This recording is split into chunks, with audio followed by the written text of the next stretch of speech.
আছে নারীরা বিশ্ববিদ্যালয়ে পড়তে পারবে, পড়াতে পারবে, নারীরা বিজ্ঞানী হতে পারবে, নারীরা ডাক্তার হতে পারবে, নারীরা চিকিৎসক হতে পারবে পর্দার সাথে।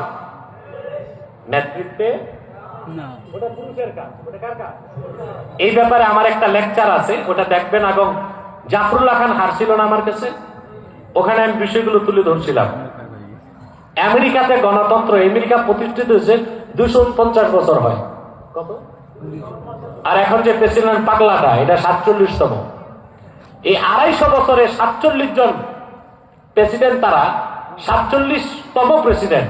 কোন কোন প্রেসিডেন্ট 2বারও হয়েছে, কোন কোন ব্যক্তি 2বারও, কিন্তু 250 বছরে কোন মহিলাকে তারা প্রেসিডেন্ট বানায়নি। হ্যাঁ, বানায় নাই।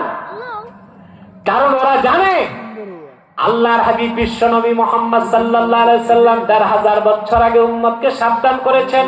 আবু দাউদ শরীফের হাদিস, লা ইউফলিহা কওমুন ওয়াল্লাহু আলাইহিম ইমরা, সেই জাতি কখনো সফলতা লাভ করবে না যে জাতি তাদের নেতৃত্বে কোন নারীকে বসাবে।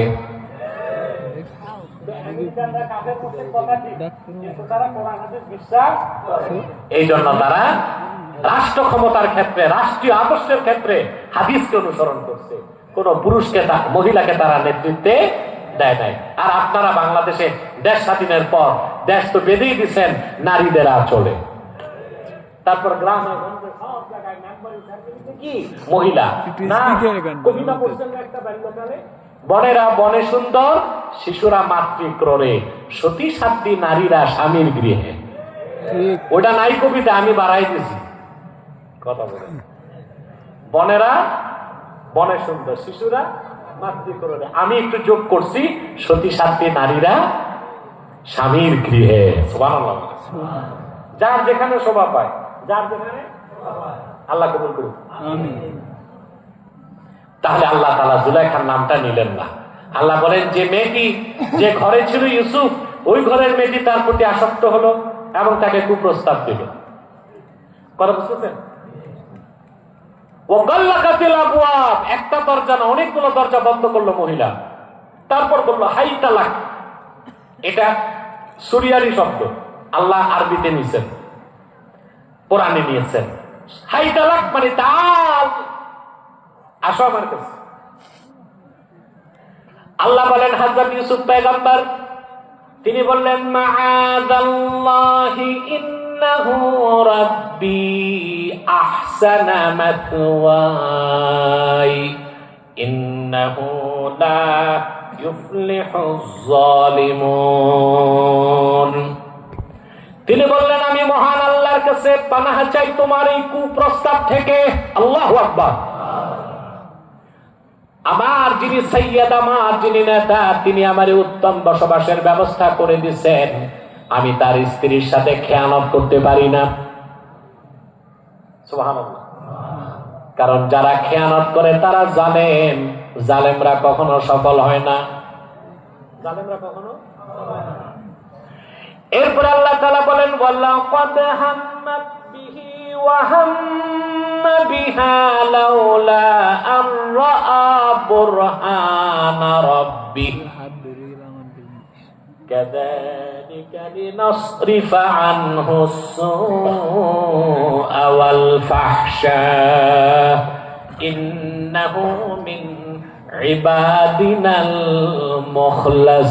المخلصين أي إنه من عبادنا المحسنين।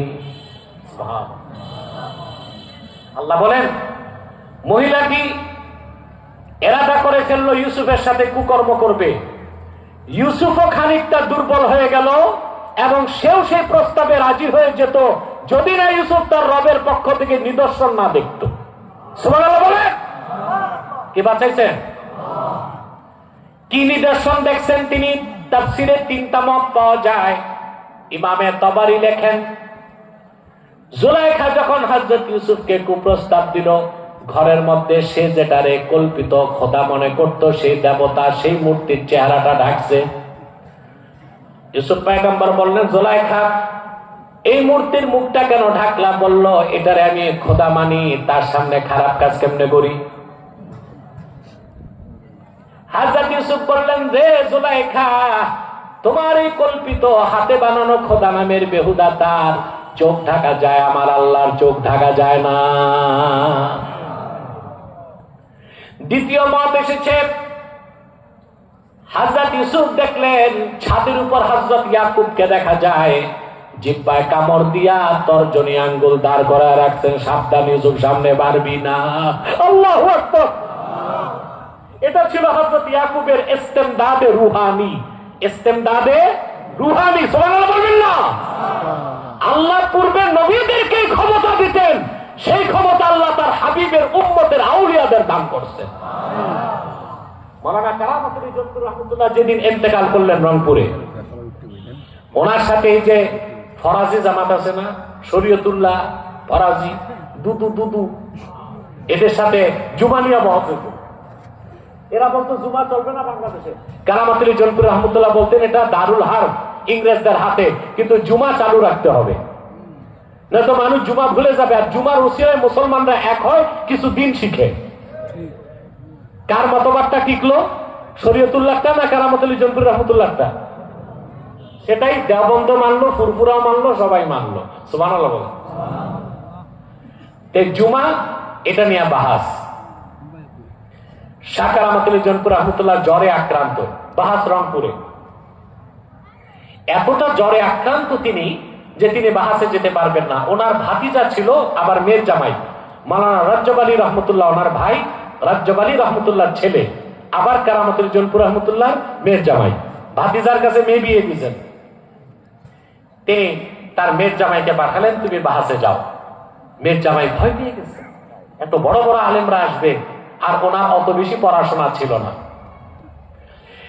ইতিহাস সাক্ষ্য দেয়, হাদিয়ে বাঙ্গাল শাহ কারামাতুল জব্বর রহমতুল্লাহ কিতাবগুলো খুলে দাগ দিয়ে দিলেন,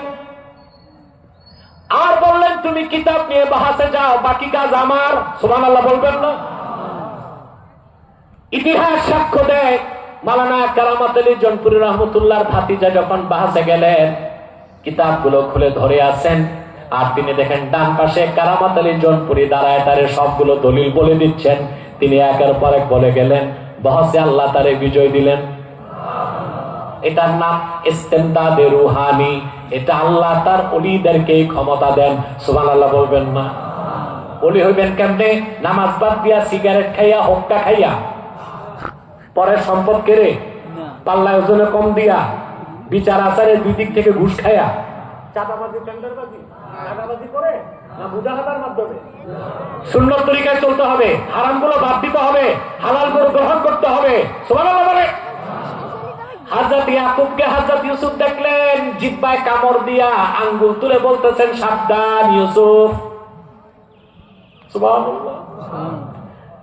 3 নম্বর মত এসেছে তাফসিরে, হযরত ইউসুফ দেখেন শূন্যের মধ্যে ভেসে উঠেছে, লা তাকরাবুজ জিনা, জিনার কাছে তোমরা যেও না।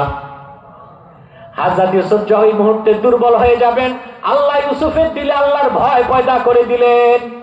পরমা সুন্দরী, মিশরের সবচেয়ে সুন্দরী রমণী উলঙ্গ অবস্থায় দাঁড়ায় আছে। হযরত ইউসুফ সেই দিকে আকৃষ্ট হলেন না, আল্লাহর ভয়তে ইউ টার্ন নিয়ে দৌড় দিলেন। যে দেখেন দরজায় তালা, হাত দিয়েছেন, তালা খুলে গেল। 1 2 3 এভাবে 7টা দরজার তালা খুলে গেল। আল্লাহ রাব্বুল আলামিন বলেন, ওয়াস্তাবাকাল বাবা ওয়া কদ্দাত কামিসাহু মিন দুবুরিন ওয়া আলফায়া সাইয়্যিদাহা লাদাল বাব। ইউসুফ দৌড় দিয়েছেন, পিছে জুলেখাও দৌড় দিয়েছেন, পিছন দিক দিয়ে কাপড় ধরে ফেলছেন, ইউসুফের কাপড় ছিঁড়ে গেছে। 2 জন দরজা থেকে বের হয়ে দেখেন আজিজে মিশর দাঁড়ায় আছে। মহিলাদের কাজ হচ্ছে দায় আরেকজনকে চাপায়।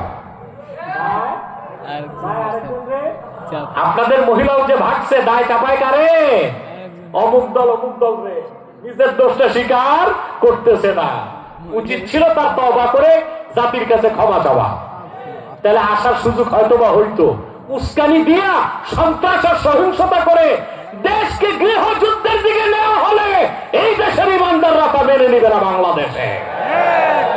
আপনাদের ঐক্যবদ্ধ থাকতে হবে। আপনারা আমার পলিটিক্যাল লেকচার গুলো দেখবেন, আমি মাহফিলে রাজনীতির ওয়াজ কম করি, টক শোতে, সেমিনারে, আমার জিও পলিটিক্সের উপর অনেক লেকচার আছে, এগুলো দেখবেন।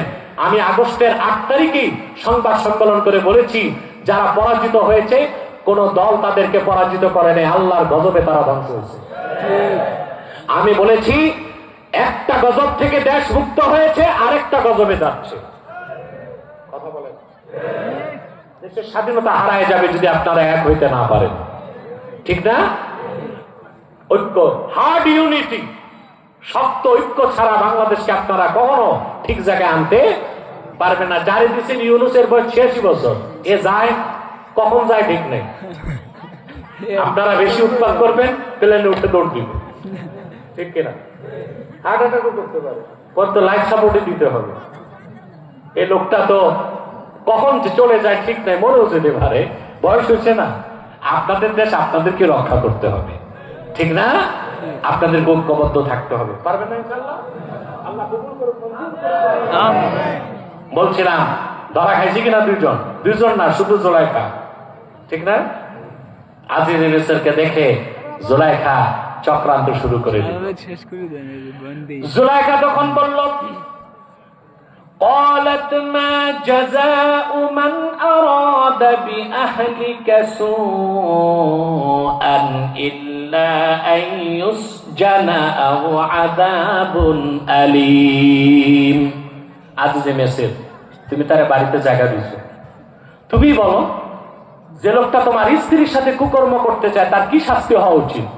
তারে হয় জেলখানায় দেওয়া উচিত না কঠিন শাস্তি দেওয়া উচিত? নাউযুবিল্লাহ বলে।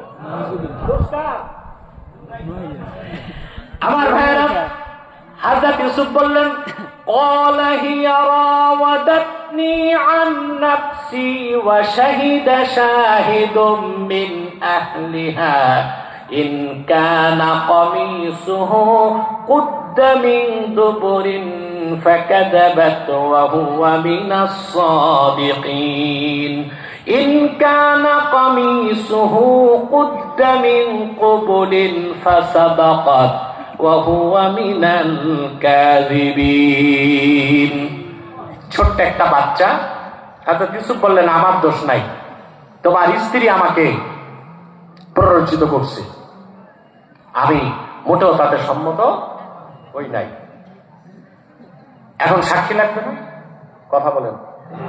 আল্লাহ তাআলা হযরত ইউসুফের ইজ্জত রক্ষায় নিষ্পাপ একটা বাচ্চা ছিল জুলাইখার বাড়িতে, তার জবান খুলে দিয়েছেন।